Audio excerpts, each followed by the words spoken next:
Hello guys, तपाईलाई फेरि पनि मेरो मिनी ब्लगमा स्वागत छ। र आजको ब्लगमा चाहिँ म र बहिनी लुगा धुन गइरहेको छौं।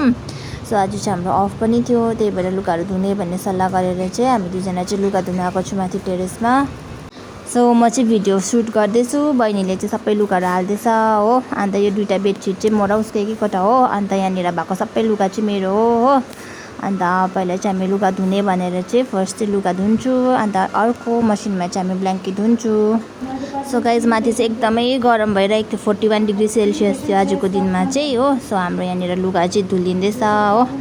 अनि मैले चाहिँ यहाँनिर ब्ल्याङ्केट पनि झारी पठाउँछु भुइँमा, तर के गर्नु धुनै त पर्थ्यो हो, त्यही भएर त्यस्तो केही छैन। सो म चाहिँ ब्ल्याङ्केट यहाँनिर माथि राख्छु। अन्त अब यहाँनिर यो ब्ल्याङ्केट पनि अर्को मसिनमा धुने भनेर अर्को मसिन पनि प्रिपेयर गर्छौँ। तर यो मसिन चाहिँ अलिकति मैला मैला रहेछ, पुरा डस्टहरू थियो, धुलोहरू थियो हो। त्यही भएर हामी चाहिँ पहिला चाहिँ यसलाई मजाले पखाल्छु पानी लगाएर। तर जानु चाहिँ जाँदैन, तर पनि पानी लगाएर चाहिँ हामीले धुन्छु हो। त्यहाँदेखि यहाँनिर पानी पनि मजाले फिल हुन थालेपछि हामी सर्फहरू मजाले एड गर्छु हो। एड गरेर यसलाई रोटेट गरिदिन्छु। त्यसपछि चाहिँ उसले यहाँनिर व्हिलको व्हिलको पावर देखाउँदैछ। अब हेरौँ हाम्रो ब्ल्याङ्केटमा चाहिँ कतिको देखाउँछ यसको पावर चाहिँ। सो यहाँ चाहिँ मजाले फिजहरू निस्किन थाल्यो, हेर्न सक्नुहुन्छ कति मजाले फिज बनिँदैछ हो। त्यसपछि चाहिँ हामी यहाँभित्र हालिदिन्छु हाम्रो ब्ल्याङ्केट, मैला ब्ल्याङ्केट। त्यसपछि यसलाई पनि हामी धुल्नुको लागि छोडिदिन्छौँ यस्तै 30 मिनट्सको लागि हो। तर यसमा चाहिँ पानी कम्ती भएर चाहिँ राम्रोसँगले भिजेन, त्यही भएर चाहिँ हामी मजाले पानी एड गर्दैछौँ माथिबाट। अहिले चाहिँ पानी मजाले भरेर चाहिँ ब्ल्याङ्केट पनि मजाले धुलिँदैछ हो। यहाँनिर मैला पनि देख्न सक्नुहुन्छ कति ज्यादा निस्किसकेको छ हो।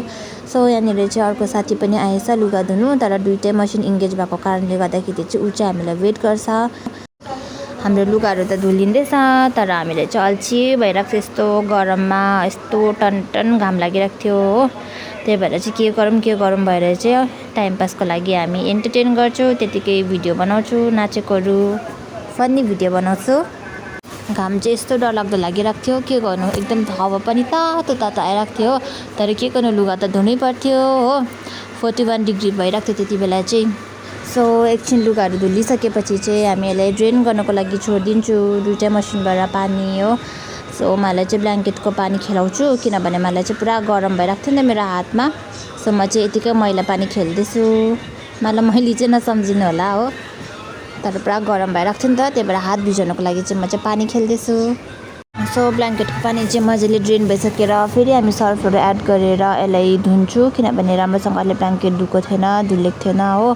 फेरि सर्फहरू मजाले एड गरेर यसलाई धुलिनुको लागि हामी छोडिदिन्छु। सो गाइस फाइनली हाम्रो यो लुगा चाहिँ धुलिसक्यो हो। अन्त ब्ल्याङ्केट चाहिँ धुलिँदैछ, त्यो चाहिँ डल्लै छ अझै धुनुपर्ने। तर यो लुगा चाहिँ धुलिसकेपछि चाहिँ म र बहिनीले चाहिँ यसलाई मसिनबाट निकाल्छु। सो यहाँनिर भिडियोमा देख्न सक्नुहुन्छ होला हाम्रो मोजा पनि सेम छ, ब्ल्याक एन्ड व्हाइट दर्के भएको हो। अन्त त्यही फन्नी कुरा त्यही हुँदैछ हाम्रो चाहिँ। त्यहाँदेखि चाहिँ हामी दुईजनै मिलेर हाम्रो यो लुगाहरूलाई चाहिँ सुकाउँछु एकछिनको लागि।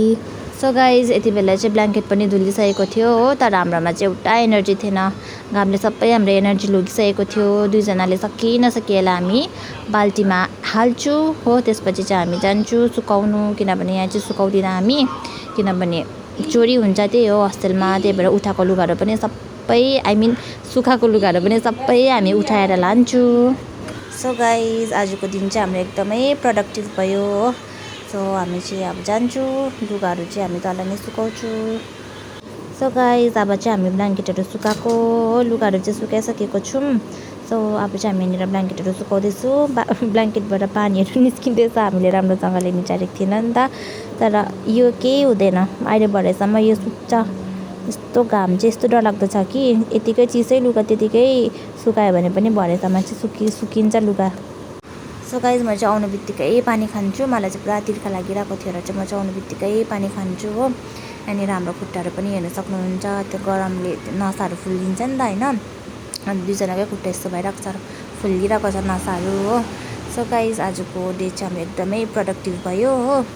सो आजको भिडियो चाहिँ यति नै थियो। Now see you in next video, till then take care, bye by.